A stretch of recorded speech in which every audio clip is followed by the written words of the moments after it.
ایک غیر مسلم ڈاکٹر مرلی منوہر جوشی، بھاجپا کا کیڈر لیڈر، RSS کا لیڈر، وہ کیا بولا تھا؟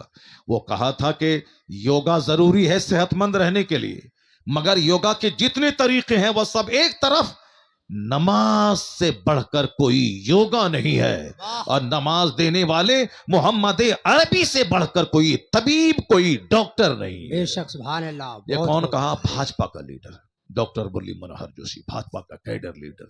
اس نے چونکہ نماز میں وہ ایکٹیویٹیز ہے، لاجواب ایکٹیویٹیز ہے۔ نماز سے پہلے وضو، face wash, hand wash, leg wash. صاحب یہ واش کورونا کال میں آپ سنے ہوں گے کہ باہر سے گھر آئیے تو سب سے پہلے ہاتھ دھوئیے، چہرہ دھوئیے، ناک میں پانی ڈالیے، پاؤں دھوئیے، چونکہ جو پارٹس کھلے رہتے ہیں ان پارٹس میں کورونا کا کیڑا گھستا ہے۔ پاؤں کے نیچے سے گھستا ہے، ناخن کے راستے سے گھستا ہے، منہ کھلتا ہے اس کے راستے سے گھستا ہے، ناک کے راستے سے کیڑا گھستا ہے، آنکھ کے راستے سے گھستا ہے۔ اس لیے کورونا کال میں سینیٹائزنگ، یعنی ہاتھ کو ہمیشہ سینیٹائز کرتے رہیے، چونکہ اس کے راستے سے کیڑا اندر جاتا ہے۔ پاؤں کو ہمیشہ ساکس پہن کے رکھیے تو اسے راستے سے کیڑا اندر گھستا ہے۔ منہ میں ماسک لگا کے رہیے کیونکہ ناک اور منہ سے کورونا کا کیڑا اندر گھستا ہے۔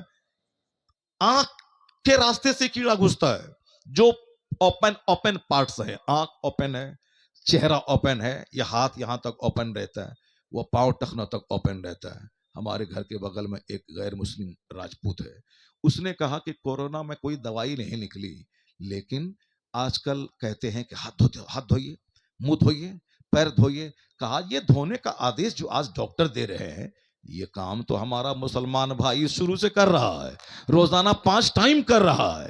روزانہ 5 ٹائم کیا کرتا ہے؟ وہ کلی کرتا ہے، ناک میں پانی ڈالتا ہے، وہ فیس دھوتا ہے، ہاتھ کوہنیوں سمیت دھوتا ہے، وہ گردن جو کھلی چیز رہتی ہے اس کا مسح کرتا ہے، سر کو مسح کرتا ہے، پھر پاؤں کو جو پارٹس کھلے ہیں، چہرہ اس کا دھونا فرض ہے، ہاتھ اس کا دھونا فرض ہے، پاؤں اس کا دھونا فرض ہے۔ جو پارٹس کھلے رہتے ہیں وہ پارٹس وضو میں دھویا جاتا ہے۔ اس کا مطلب یہ نکلا کہ وضو ان دروازوں پہ پہرا لگاتا ہے جن دروازوں سے بیماری اندر داخل ہوتی ہے، اور روزانہ 5 بار وضو کرے تو جو کیڑا ناک میں اٹکا ہو ناک میں پانی ڈالنے سے نکل جائے گا، جو کیڑا منہ میں ہو کلی کرنے سے وہ نکلے گا، جو کیڑا ناخن میں اٹکا ہو وہ ہاتھ دھونے سے نکلے گا۔ وہ کہتے ہیں یہ 5 بار جو وضو مسلمان کرتا ہے، کورونا کال میں انہی کھلے ہوئے پارٹس کو دھونے کا آدیش ہیلتھ ڈپارٹمنٹ کی منسٹری ہو یا ہیلتھ کا ڈپارٹمنٹ کا ایکسپرٹ ویگیانک ڈاکٹر ہو، وہ یہی دھونے کہتے ہیں۔ تو جو کام آج ڈاکٹر نے کہا وہی کام مصطفیٰ نے 1400 سال پہلے اپنے غلاموں کو بتایا۔ اس کا مطلب ہے کہ ایک طرف حدیث ہے وضو کے تعلق سے، یہاں وضو کرنے سے سارے گناہ جھڑ جاتے ہیں، حتیٰ یہاں تک کہ تحت اظفار ہی، اس کے ناخن کے نیچے سے جو پانی گرتا ہے اس کے راستے سے گناہ جھڑ جاتے ہیں۔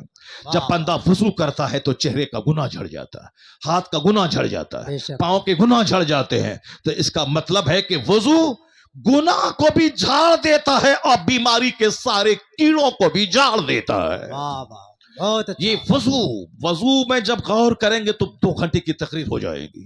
اس وضو کے تعلق سے یا گردن کے مسح کے تعلق سے ایک ویگیانک نے کہا تھا، انہوں نے کہا تھا کہ میں نے دیکھا جرمنی کے ایک سیمینار میں یہ بات کی گئی ہے کہ آپ پاگل پن کی بیماری سے بچنے کے لیے بھیگے ہوئے ہاتھ سے دن میں 2 4 5 بار اپنی گردن کو ٹچ کیا کریں، بھیگے ہوئے ہاتھ سے، چونکہ دماغ کی ساری رگیں یا گردن کے راستے سے پورے بدن میں پھیلی ہیں، اور وہ رگیں اگر سوکھ جائیں تو بندے کو پاگل پن کی بیماری کا خطرہ بڑھ جاتا ہے۔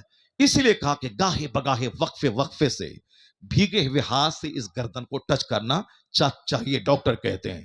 آپ کو بھی یقین دلاتا ہوں، اگر آپ کو کبھی ٹینشن الجھن معلوم ہو تو آپ ہاتھ پیر دھوئیں، اس کے بعد بھیگے ہوئے ہاتھ سے اپنے گردن کو مل لیں، ایک فریشنس، ایک تازگی محسوس ہوتی ہے، کیونکہ رگیں برین کی اس گردن کے راستے سے پورے بدن میں پھیلی ہیں۔ اس کو روزانہ 2 4 بار بھیگے ہوئے ہاتھ سے ٹچ کرنا ضروری ہے۔ ایک ویگیانک کہتا ہے یا بھیگے ہوئے ہاتھ سے مسح کرنا وضو میں فرض نہیں ہے، وضو میں فرض ہے فیس واش، وضو میں فرض ہے کوہنیوں سمیت ہاتھ دھونا، وضو میں فرض ہے ٹخنوں سمیت پاؤں دھونا. یہ گردن کا مسح کرنا ایک مستحب عمل ہے، کریں تو ٹھیک ہے، نہیں کریں تو اس سے وضو پہ کوئی فرق نہیں پڑتا ہے. کہتے ہیں مستحب پر عمل کرنے سے پاگل پن کی خطرناک بیماری کا جب علاج ہو سکتا ہے، یہ بتائیں کہ فرائض پر عمل کرنے سے کتنے بینیفٹ مل سکتے ہیں. واہ واہ واہ، اللہ سمجھ، جب ایک نفل عبادت کرنے کا اتنا بڑا فزیکل بینیفٹ، اتنا بڑا ورلڈلی بینیفٹ، اتنا بڑا میڈیکل بینیفٹ ہے، تو فیس واش کا کتنا بینیفٹ ہوگا، لیگ واش کا کتنا بینیفٹ ہوگا. چونکہ ہمارے لوگوں نے نماز کو بڑھاپے کا ایک عمل سمجھ لیا کہ بوڑھا جب ہوں گے کوئی کام نہیں رہے گا تب پڑھیں گے. نماز کا حکم دیا مصطفیٰ نے کہ بچہ جب 7 سال کا ہو نماز کا آدیش دے، 10 سال کا ہو مار کے نمازی بنا دے، اور جب نمازی بن جائے تو بستر اس کا الگ کر دے. اب 10 سال میں بچہ اگر نماز فرض نہیں ہوئی تو چونکہ نماز مار کے نمازی بن جائے گا بچہ باپ کے ڈر سے، بچہ باپ کے ڈر سے نمازی بنے گا، مار کے ڈر سے. لیکن اب جیسے 11 12 13 15 سال بچہ فرض ہوا، جس دن لڑکا محتلم ہوا، لڑکی کو ماہانہ خون آیا، وہ جوان ہو گئی. 15 سال کے بعد وہ چاہے خون آئے احتلام ہو نہ ہو مکمل جوان مانا جاتا ہے شرعی طور پر. 10 سال میں مار کے نمازی بنا، اس لیے کہ تاکہ فرض ہونے سے پہلے بچہ نمازی بن جائے، تاکہ فرض ہونے کے بعد نماز قضا کرنا جرم عظیم وہ سمجھے کہ نماز قضا نہیں کرنا ہے. 50,000 تقریریں ایک طرف، دنیا کا ہر مسلمان اپنے بچوں کو اسی ایک حدیث پر عمل کرے. 7 سال کا ہو تو نماز کا آدیش دے، اور جب 10 سال کا ہو تو مار کے نمازی بنائے.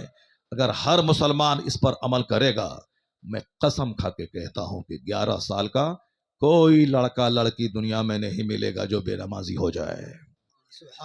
چونکہ سارے لوگ نمازی بن جائیں گے اگر سارے مسلمان اس حدیث پاک پر عمل کر لیں.